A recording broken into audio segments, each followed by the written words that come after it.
Welcome everyone, this is Zanta from Report Products. Today's video is on Autodesk Accounts and an update to the previous video. The previous video was created back in June of last year, and obviously things have changed over time. So today's video is going to be just again the same thing, just to see what's different, and so you can go from there. To access your Autodesk account, you'll go to manage.autodesk.com and you'll log in. I am not the contract manager for my company. My coworker is, so I'm going to log in as my coworker, because when you log in as a contract manager and or primary admin, you'll have all of these functions. But if you're not, you're just an end user logging into your account that doesn't have any admin rights, or you're not the contract manager, you will not see all of the functionality in this video. So I'm going to go ahead and log into the company's Autodesk account as my coworker. When it's finished, you'll get to the home page and it will say "Good morning, Dave," or whomever you are. And on the left hand side, you're going to get a vertical gray bar with a lot of navigation functionality. And on the right hand side will list that data depending on what you're clicking. On the upper right hand corner, you have any new alert notifications that pop up. You have the help as well, and then you have access to your Autodesk account. So when you click here, you can see who you're logged in, and you can go to your profile and get access to that data as well. On the left hand side, if I click under all products and services, you'll notice that the screen will change and it will list all of the products that you own. We are obviously the reseller, so we have a lot of software. And as you, the more software that you have, it may take a little longer to access that data, because it might be a very long list and it takes time to scroll all the way down. And as you can see here, it takes me all the way down and I get to Revit. And then if I wait a little bit, I get even further. Okay, so depending on how much product you own, your company owns, your list may be very extensive or short. And at the very, very top, you can filter as well by network or standalone or Autodesk ID. So for example, if I choose checkmark for standalone, my list is only going to show you standalone content. Okay, so I'm going to go ahead and not filter them as well. Obviously, you can look at all the other filtering tools like the version, the platform, and the language. If you want to get to the updates to your Autodesk software, you click Product Updates. This is going to list all the updates for all the Autodesk software that you own. And this is basically just a main site that lists all the product updates. If you want to look at the product updates for a specific product, you'll go into all products and services and expand that product and go from there. And we'll get deeper into it, don't worry. You can also click, for example, the next feature is deployments. And so depending on the software that you have, you may be able to create deployment images via the HTML interface instead of the traditional method of creating the software with the setup. Under here, you have user management, and there are a couple of ways you can look at user management. You have to the new user interface method, which is what we're in now, and you can choose by user or you can choose by product. If you use the feature that says by user, it's going to list all the users that you have created as a contract manager for all of the end users for the company. If you click by product, you're going to see a list of all the products that you own that you can assign to all of your end users. And the software here is obviously subscription-based software.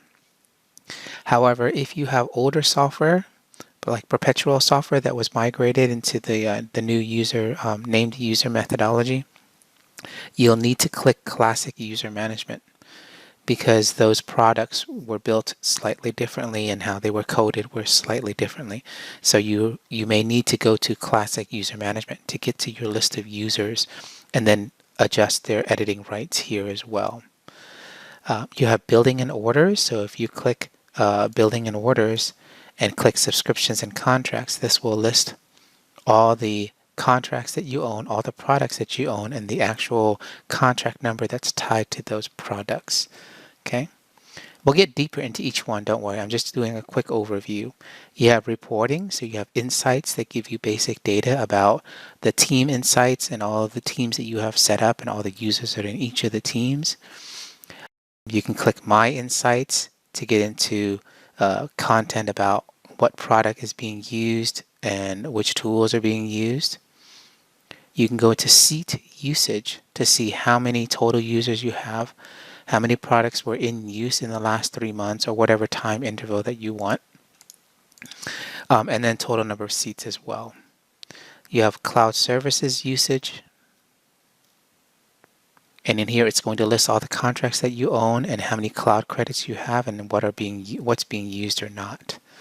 And then you can say click cloud service usage by users, and it will list any users who's been using cloud credits for doing online content like rendering or analysis or simulation or things like that. So let's head back up to all products and services. This is where majority of you will be working with. You'll log into the account, you'll get to your Autodesk account, and you'll see under all products and services the software that you need. So let's say, for example, you need AutoCAD.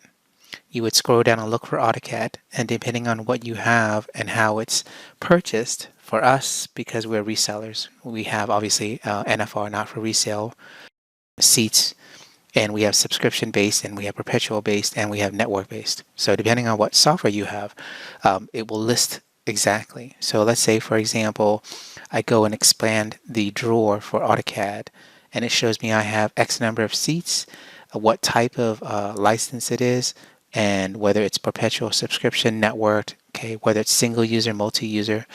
And in here, it will list all the versions that you have. And you can download 2021, 2020, 2019, and even older versions as well. And if, depending on how it's licensed, you may have, for example, this one's network, multi-user network. So I have the ability to click Generate Network License File to create a network license file and then install it in that manner. I do have a separate YouTube video strictly on network-based software installation. So it teaches you about how to get to your site, how to get to the software, how to create the network license file, how to download LM Tools, configure it, and get it up and running. If you want to click View Downloads, this will take you to a little page, not really a page, a window that lists all the downloads that you can have. You can pick whatever version you want. You can pick the platform and obviously the language. And then there are choices for downloading. Okay, there are 3 choices. You have Install Now, Download Now, and Browser Download. If you choose Install Now or Download Now, it will only install the bare bone minimum of the software. It will not install any additional content or any additional things that you may need. If you choose Browser Download, this will download all of the software, any additional blocks, library files, that kind of content. In Revit perspective, you would be downloading families. And if you use the browser download method, it will download multiple exe compressed files that you would need to decompress to extract all of the software, and then the software would start the installation process. Activation methodology tab here will basically list how you're going to activate the software. For this one, we are doing this as a network-based install. If you did a subscription, it'll just say sign in. Okay, and then if you want to get to the updates and add-ins strictly just for that particular software, you would hit this tab right here. So you don't have to go all the way to the original product updates on the left-hand side, because that will give you a list of all the updates for all the Autodesk software. This is strictly just for the AutoCAD portion.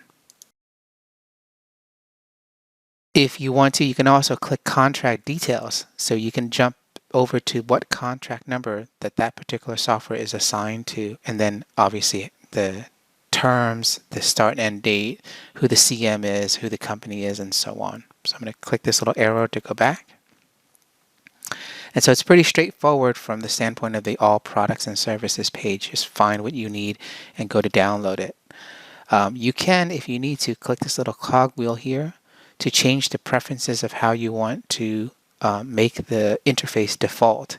So when you go to do the install, you can always choose, and this is on an individual user basis level. So you can click browser download, for example, hit save, and now the software will remember each time you need to go to download the software and you click view downloads, it should default to browser download. See? Makes life a little easier for you. If we click the user management and say by user on the new user interface, the way this is set up is it has teams, and the teams that are built are based upon the contract numbers and how you can work with teams to set up the users. Why did they do this? They did this because you may have more than one contract and it may have been purchased at different times, and so the teams may be separated based upon contract numbers. Okay, if you want to learn more about teams, you can click this icon right here, this little piece of text right here. It'll open another tab and you can watch a video on how teams are set up and why. Okay, so I would, if you have time, I would go into this. In this new user interface method, if I wanted to create a new user, in the upper right corner, I would click invite users. And then I would put in the person's name, first, last name, and email address for single user invite. If you're inviting a whole bunch of people, you can click invite multiple and just separate it with a semicolon. You can also import in with a comma separated value file that has, it's basically an Excel table that lists first name, last name, email address. And if you do this, that's for those who have a lot of users, that you just don't want to manually type each one in. Once the users are created, you'll see them in the list here. And what's going to happen is initially it's going to say pending. And the reason it says pending is because that was just created, and automatic email was sent to that person's email address. So that person has to get the email, has to click the link in the email to authenticate the account. Once the account is authenticated on the end user side, this status will change from pending to active, like all of these are. So for example, I can go into a particular user and click view details, and it will list the name of the person, their email address, their ID, whether their status is active or pending, and then what software is assigned to them or not. So right now, no products are assigned to this one person. So if I wanted to assign, say, AEC collection, I would just click assign. And then obviously you have to look over here to see if you have seats available for you to assign. If it says 0 seats available, you cannot assign it to that user. So you just have to be aware of how many seats of software that you purchase so that you can assign that number of seats to each of the users. So that way you're not either, you don't accidentally buy too much or you don't accidentally buy not enough. You can export this list out if you need to as well, and it will export out as a CSV or an Excel file. Okay, and I'm going to head back. So that's if you're looking at the new user interface by user. If you click by product, it's going to list all the products that you have in that particular team. And if you need to, you can click view details and get into the details of that particular asset. In this case, it's AEC collection. It has 37 seats, 40 seats total, 37 are available, which means only 3 have been assigned to 3 different people. And as you can see, it says Dave, Jonathan, and Rob have each been assigned 1 seat of AEC collection. Okay, and that means that they can sign into their Autodesk account from within the application and let it run. If you click Classic User Management, this will take you back to the old interface, and it will help you understand, how to add users and whatnot as well. So here we have a list of all the users, and if I want to add users, I click the Add button, and I can either do add users individually by putting in the name, last name, first name, email address, okay, and then click Add another user, or if you click Save and Continue, it will get into the details of that user so you can assign any software you want or services to that user. If you click bulk add, you can obviously put in more than one person, and you'll have to separate it with a semicolon. Okay. I'm going to cancel out of this and head into a particular account. For example, mine. I can click Edit Access. If I want to delete the user, I can hit this X. Okay. If I delete the user, all the software that's been assigned to that user goes back to the pool, and it can be assigned to somebody else. If I click Edit Access, it gives me a little window that lists all of the products and support and content that have been assigned to me. So obviously here, so as I have the ability to download the software, I can assign all the support functionality of all the contracts to me as well if I want to. And if you see down here, it's going to list all of the software that's been assigned to my Autodesk account, because I may need to use the software. Okay. And if I do, then I have to, go to my account and download it and install it. And then when I run it for the very first time, I click single sign on and then sign into my account and go. Okay. So it's pretty straightforward when it comes to setting up a user and setting up their rights and things like that too. Subscriptions and contracts under billings and orders, it's not that difficult. It basically just lists all the contracts that you have. And this is in the new user interface method. And so it's going to list all the teams that you have. It's going to list all the software and what contract numbers are tied to that particular software, and whether the software is assigned to a team or not. It'll also tell you how many seats that you have, what the term is, and when does it expire. Okay, so that's a good way for you to kind of look at all of that data. Now, I just did a webinar on name user transition, and to help with clients understand that there are a lot of different licensing models that Autodesk has, and everything's migrating to this new named account methodology. So you're basically assigning the software to the users, and they log in and they run it.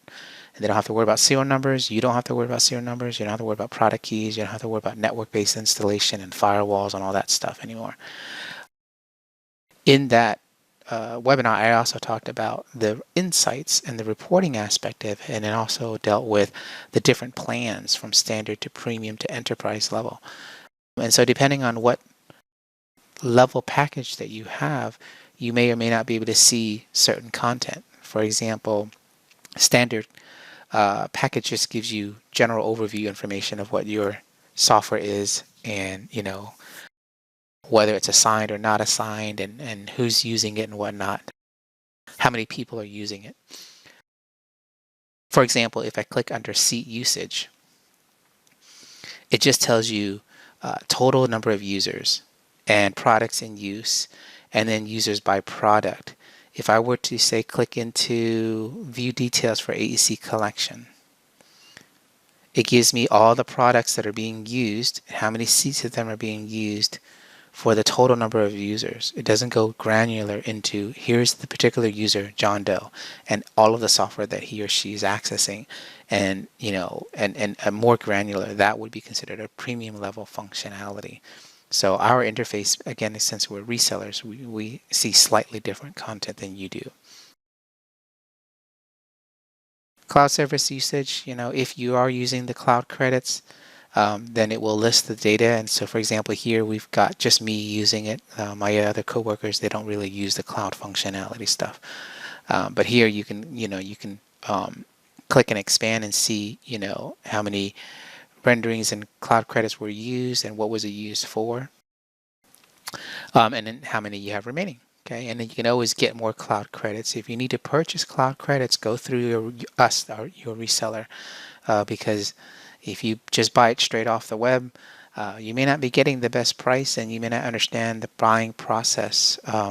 So you might buy something accidentally and incorrectly. I would highly advise you to make sure you work with your reseller, okay, and your account rep. So that's a good quick overview on Autodesk Accounts and how to navigate this page and all the different functionality that we have. Keep in mind that Autodesk is always evolving their stuff. And so eventually this will probably change to be more user-friendly and easier to work with, because there are some areas that are a little bit difficult to kind of correlate between a user and a product, right? So just be aware that this will evolve over time. Okay, and that's why we keep doing these videos, to make sure everybody's aware of what's the latest and greatest at that time that the video was made.